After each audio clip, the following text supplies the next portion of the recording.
A Saudi girl added a little chocolate to sustainable tourism politics. The diplomatic quarters in Riyadh, Saudi Arabia was built on the edge of Wadi Hanifa in the 1970s as living quarters for diplomats and the embassy area. Today the DQ is like a green Eden and a contrast to the bustling capital city of Riyadh. Embassies including from the USA, EU, Palestine, Iran, Russia, and other hotspots of the world are peacefully located within Saudi government institutions, including the Saudi Ministry of Tourism. The diplomatic quarter reconfirms the importance world peace has in line with sustainable tourism. Diplomats and government officials get together in the many trendy coffee places, restaurants, and parks. You can witness joggers from different countries saying hi to each other in this quiet and at the same time very active power machine for Saudi Arabia and the entire world.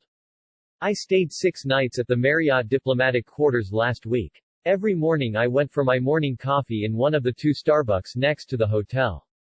I remember Thursday morning drinking the best ever hot chocolate at Café Batil, a trendy coffee place next to my Marriott hotel. A Saudi family was sitting at the table next to me. Their small 10-years-old got up and walked over to me with a big smile offering me a large cut of her chocolate. There was nothing staged, nothing planned, and she did not know who I was. I didn't know who she was, nor did I ever see her family before. This type of heartwarming experience is hospitality in its finest natural stage.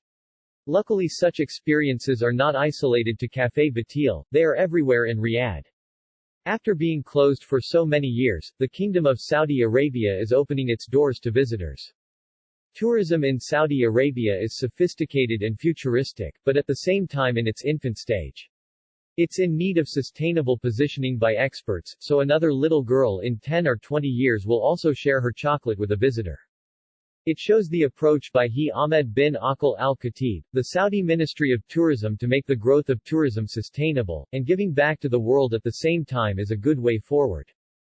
Gloria Guevara, a former Mexican tourism minister, and former CEO of the World Travel and Tourism Council WTTC, is now the Saudi minister's advisor. She is still seen as the most powerful woman in global tourism. She is a champion of sustainable tourism and gets it. Her entire department is working every day until late into the night to position the Saudi Vision 2030 in a way tourism, culture, and progress are not clashing. With billions of dollars invested, how would Saudi Arabian tourism look in 2030? Keeping cultural values is important, and for Saudi Arabia, it's a chance to learn from the mistakes of other destinations. The kingdom has the international experts, the vision, and the money to do this. If it means tourists would have to enjoy their Long Island iced tea after leaving the kingdom, this should be okay, and most likely better. In the diplomatic quarter in Riyadh, diplomats from different embassies, and government officials from different departments all come together to enjoy tea, coffee, or a delicious dessert together. They may not always share the same table, but this little girl demonstrated how easy it was to get up and share a smile and a piece of chocolate. The DQ in Riyadh has the potential for diplomacy with a heart. The world has to learn from. This is peace through sustainable tourism at its finest.